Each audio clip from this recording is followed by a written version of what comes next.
Salam sejahtera. Nama saya Mariam Mokhtar. Kedua-dua parti, UMNO Baru dan PAS, takut.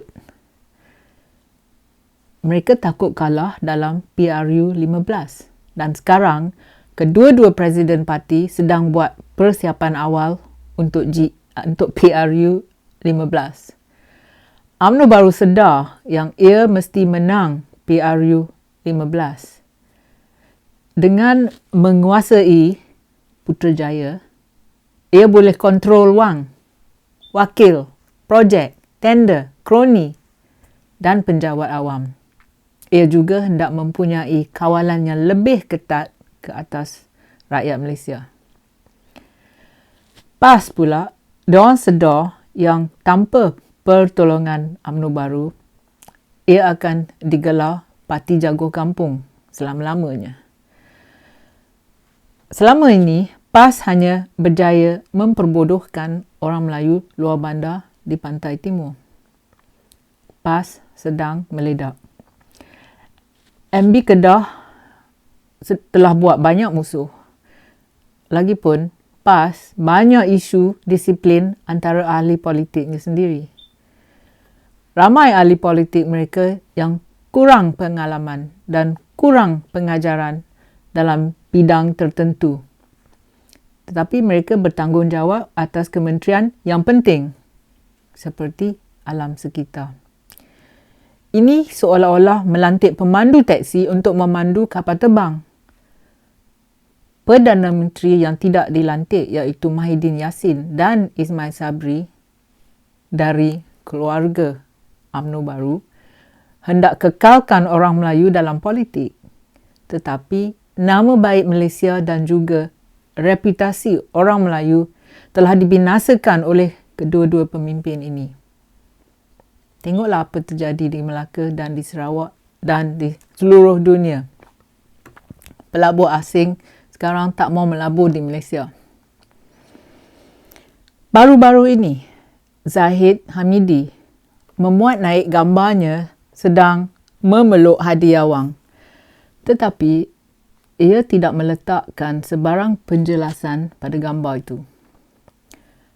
Menurut Zaid, UMNO Baru menjadi mangsa komplot untuk melemahkan parti selepas pilihan raya umum. Tetapi, menurut Hadi, akar umbi UMNO harus mendengar kata-kata pucuk pimpinan dan bukannya sebaliknya. Ia mendakwa majoriti dalam kepimpinan UMNO Baru mahu melihat Muafakat Nasional bekerjasama dengan Perikatan Nasional.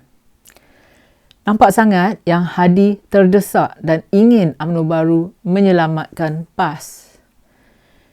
Yang penting ialah orang Melayu tidak perlukan UMNO Baru ataupun PAS.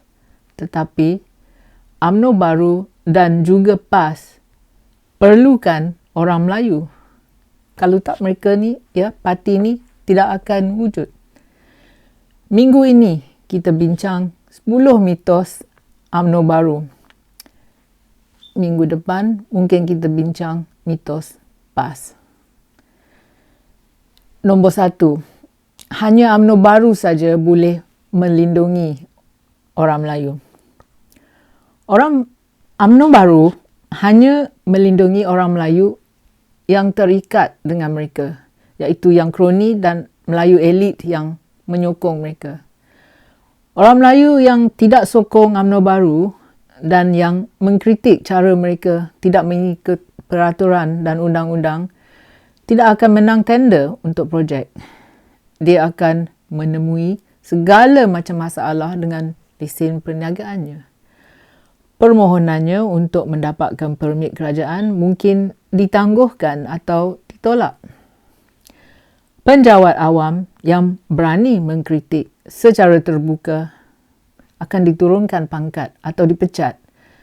Dan sebagai hukuman, income tax-nya akan diperiksa dengan teliti sebagai hukumannya. Meritokrasi, intelek dan sikap bekerja keras tidak bermakna dalam dunia UMNO Baru. Yang penting hanya kesetiaan yang buta kepada pemimpin. Jadi, bilakah orang Melayu akan sedar bahawa UMNO baru akan lenyap tanpa orang Melayu? Yang kedua, menepati janji. Kekayaan pemimpin UMNO baru hanya disedari orang ramai apabila ahli politik meninggal dunia. Seperti Jamaluddin Jajis. Macam mana ahli politik dan bekas duta semacamnya boleh jadi bilioner? Mungkin juga kekayaan mereka dilaporkan dalam media asing seperti Wall Street Journal. Macam dalam kes 1MDB dengan banduan Najib Abdul Razak. Ataupun rakyat Malaysia tahu tentang kekayaan ahli politik bila ada laporan dalam media macam dalam Pandora Papers ataupun Panama Papers. Ahli politik seperti Zahid Hamidi terus ternama dalam Pandora Papers. Jadi, bila kerajaan nak buat siasatan, mungkin ada antara mereka yang terlibat. Mungkin mereka nak lindungi rakan politik mereka. Ahli politik seperti Adnan Mansor kata yang dia tidak boleh senaraikan hartanya kerana dia maju dalam bisnes sebelum dia masuk politik. Dia mendakwa yang dia tidak mahu keluarganya jadi mangsa colik. Semua dalih ni supaya rakyat tidak dapat bongkar sumber kekayaan mereka. Sudah lebih 5 dekad UMNO baru tidak menepati janji untuk menjaga kehendak rakyat. Ahli politik mereka jadi lebih kaya, anda jadi lebih miskin. UMNO baru jaga kepentingan ahli politik mereka saja, bukan kepentingan anda. Yang ketiga ialah manfaat daripada dasar ekonomi baru. Kebanyakan orang Melayu biasa tidak mampu membeli kereta yang bagus. Kereta yang paling murah mungkin Proton. Tetapi dalam jangka masa panjang, kos untuk menukar alat atau mengganti alat yang tidak berfungsi lagi, harganya amat tinggi. Rumah di lokasi yang baik adalah terlalu mahal dan orang ramai menghabiskan masa berjam-jam berulang alik atau mereka terperangkap dalam kesesakan lalu lintas. Termasuk juga sekolah yang bagus dan guru yang berkualiti. Tetapi Melayu yang mana yang dapat manfaat dari dasar ekonomi baru ataupun new economic policy? Bukan orang Melayu biasa Semua ni yang dapat manfaat ialah orang Melayu yang ada kabel ke atas. Mereka yang beruntung. Mereka yang dapat AP, Approved Permit, ataupun yang jadi ejen Malaysia untuk syarikat antarabangsa seperti makanan fast food, ataupun kedai franchise, ataupun syarikat barang jenama dari kereta ke beg dan baju. Siapa yang dapat? Kroni UMNO baru yang dapat. Bakal usahawan tanpa kaitan politik rugi kerana hanya kroni yang menang tender projek. Orang yang kreatif dan rajin yang ingin meningkatkan ekonomi dan mencipta pekerjaan berhijrah ke negara lain. Ramai antara mereka termasuk orang Melayu. Yang keempat ialah pendatang. Jika tidak kerana beratus ribu pendatang yang membantu membangunkan perdagangan getah dan biji timah di tanah Melayu masa dulu, ahli politik UMNO baru tidak akan jadi kaya hari ini. Kita harus berterima kasih kepada orang bukan Melayu yang bekerja di lombong, estate dan dalam perdagangan untuk membina syarikat Inggeris seperti Sime Darby, Guthrie dan Harrisons and Crossfields.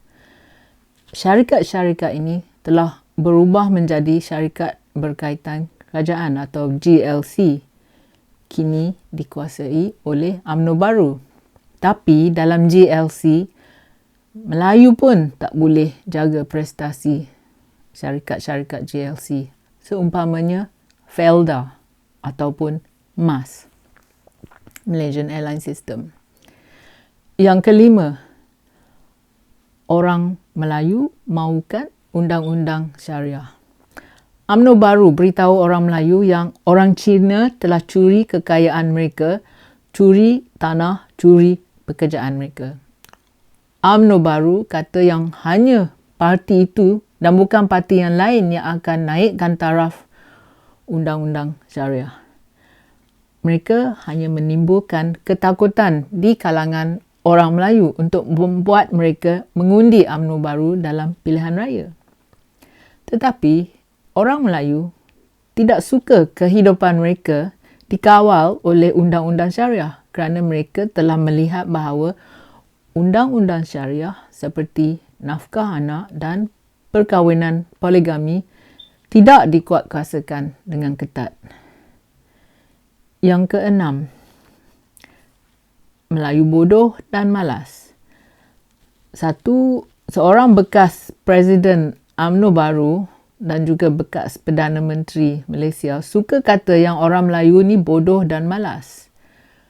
Pemimpin UMNO baru suka menimbulkan perkauman dan perasaan dengki dan benci terhadap orang bukan Melayu. Mereka kata yang orang Cina telah rebut semua kekayaan dan pekerjaan swasta di negara ini.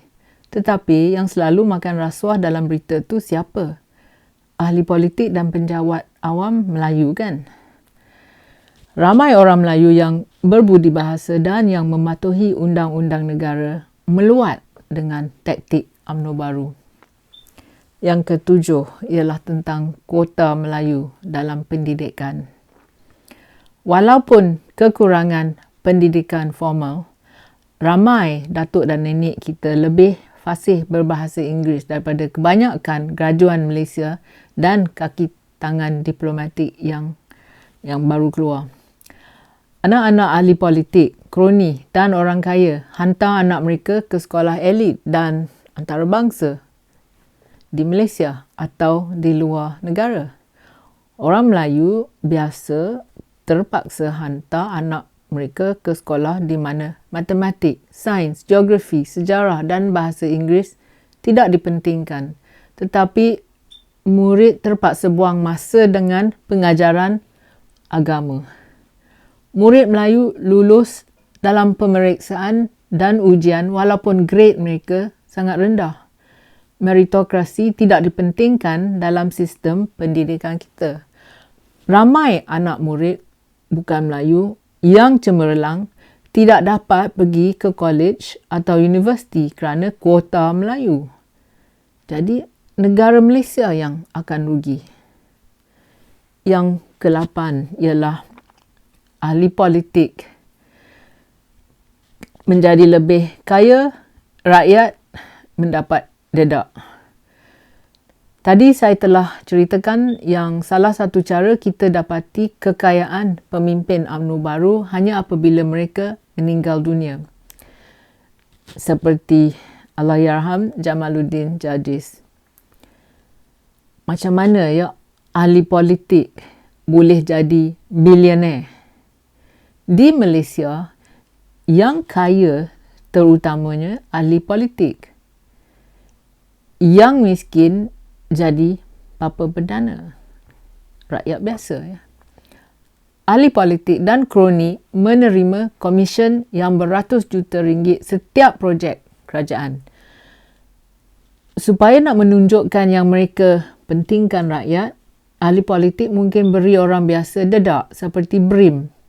Jadi rakyat mungkin terima RM2,000. Ahli politik dan kroni dapat beratus juta. Itu tak adil kan? Katakan kerajaan ada skim voucher buku di mana ataupun skim komputer di mana pelajar menukarkannya di kedai buku yang mengambil bahagiannya. Yang anda mungkin tak sedar ialah kroni itu telah dapat untung yang beratus-ratus juta ringgit untuk menyediakan buku-buku ni. Yang rugi ialah pembayar cukai kerana pembayaran wang tidak diuruskan dengan baik dan ketelusan. Alasan yang ke-9, ya, ganjaran untuk orang Melayu. Ahli politik UMNO baru mendapat wang rakyat untuk membiayai gaya hidup mereka sebagai menteri atau ahli politik. Kereta mewah, allowance cuti, allowance rumah, allowance entertainment.